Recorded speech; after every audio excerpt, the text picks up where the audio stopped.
Good evening and thank you for being with us on a very busy Sunday evening. I'm Brandon Johansen. We begin tonight with breaking news on the 5.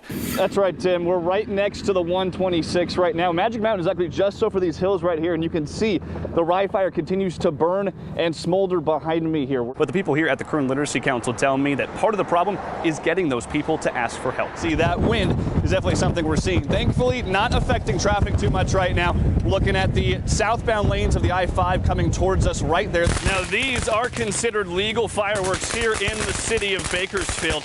But if you suspect anyone of using illegal fireworks, we have the tip lines for both county and city fire on your screen right now. Haggard passing away at the age of 79 on his birthday. Well, it's hard to believe, but that was already almost a year ago. Constantine says that public health has reached out to them and urged them to take action, but so far that facility is still operating behind me tonight. Breaking news as we come on the air tonight. John McCain has died at a home in Arizona. Monday beginning at noon until Tuesday at 7 a.m. We've got that wind warning for you. Yeah, because of the shortage of teams in D2 tonight, actually a semifinal meeting.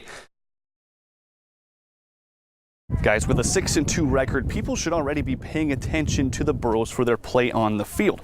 But on Friday, a patriotic display from the players coming right down this tunnel and a viral video have both ensured that if the Burros weren't already on the map, they definitely are now. The motto for the Burros High School football team is one team, one town. My principal's called, my athletic director said we're getting calls nonstop. But as head coach Todd Mather will tell you, they've been getting calls from more than just the people in town. On my own cell phone, the school phone, our athletic department, our principal, emails coming in. It's been overwhelming. An overwhelming amount of support.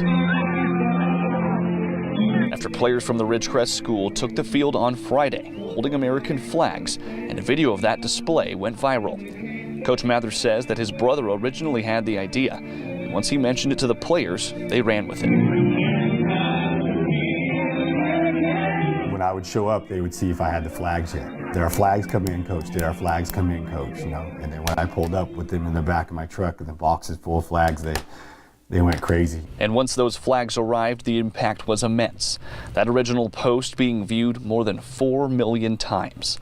The display comes at a time when pro players have snagged headlines for kneeling or sitting during the anthem, and many Ridgecrest residents work at the nearby military base at China Lake. But Mather says that this wasn't a political statement. It wasn't meant for that at all. It was meant for us to show respect for our flag and national anthem, and that the kids believe in that. That's the way it should be. I think it should be that way at every stadium. The team gathered before practice on Monday. Some of the players aware of the impact that they had made, others hearing about it for the very first time. Burros football has impacted a lot of people. You made a lot of people cry this weekend. Most of these messages are, every time they watch it, they tear up. Mather read the messages he'd received, including some from active military members. I wanted to let you know that it's a lot easier doing what we are doing over here, knowing we have support from yourself, the team, and Ridgecrest residents. We're keeping up with the team from Iraq. Not just myself, but all my other troops. Thank you so much. And as the team that lives by the motto, one team, one town, headed off to practice, one change had to be made. I say one team, one town, and now I want to say one team, one country. In Ridgecrest, 1, 2, 3, family. Brandon Johansen, 23 ABC News. Our Father, who art in heaven. We all have something. Hallowed be thy name. Something that helps us when we feel lost. 35 years old, and the pain is still the same. Something that comforts us. Something that makes life worth living. For this family, it's their faith. Thy will be done. Faith, they'll find answers. Her favorite color was purple. These are her little clothes. You see how tiny she was?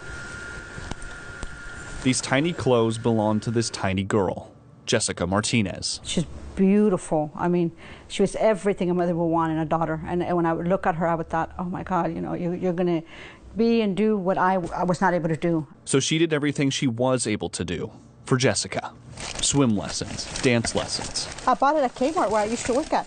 Teaching Jessica how to ride a bike. I think it was like $17. Nellie Mesa sat down with us to talk about her daughter Jessica, recounting their last moments together. She said, I love you, Mom. She's 4 years old. I love you. That's the last time I saw her. The last time anyone saw her, the night of May 10th, 1990. Jessica was playing with her older brother outside their Southwest Bakersfield apartment. He went inside to use the restroom or do something, and next thing you know, when they came back out, she was gone. Jessica had been kidnapped. This was Nellie after finding out about her daughter. I'm scared, but I know that I'm not alone. The case gaining national attention on America's Most Wanted, while family, friends, and the community searched for 11 days. They initiated a lot of resources. They had numerous officers. They had almost a task force of several officers answering clue sheets for tips coming in and following up on any other leads that they may have had. And that was continuous for that 11 days. Continuous until May 21st, when a farm worker uncovered her body in a cotton field just south of Bakersfield.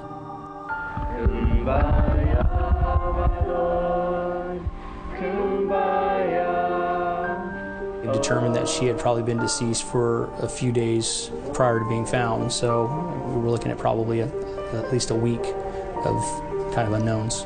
A week where no one knows what happened to Jessica. A week where she was most likely still alive. It's really sad. These are sad days for me. But I learned how to, each day, I'm never going to be the same. I will never forget her. I will love her forever. So how much would you say this is? Maybe an eighth. Bakersfield Police Detective Christopher Fiola's office is filled with notes and documents about Jessica. 27 years later, he's the 8th detective on this cold case. Is this case solvable? It's a hard question. A key suspect in the case was Christopher Lightsey. He's a registered sex offender.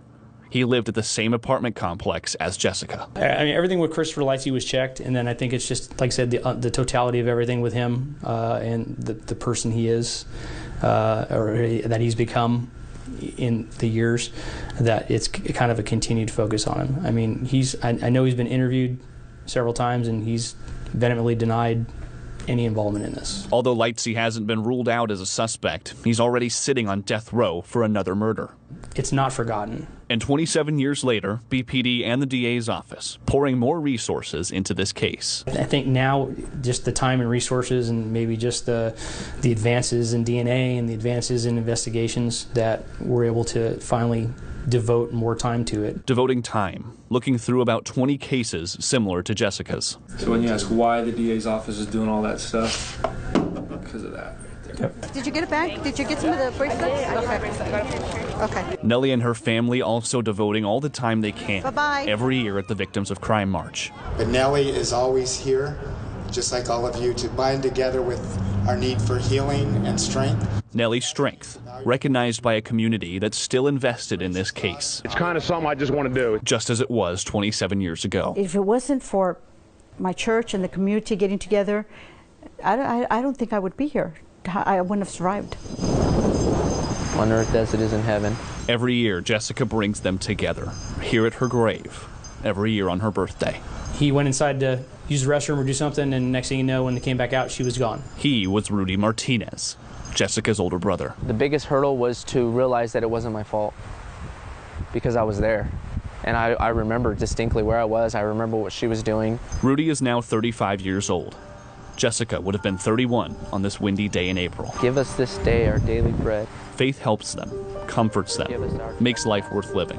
As we forgive those who trespass against us. Faith will find forgiveness for himself and for the person who murdered his sister. That's going to be something that I'm going to have to pray about. Faith that Rudy, Nellie, and their family will find answers to a case that's gone cold. But deliver us from evil. Amen.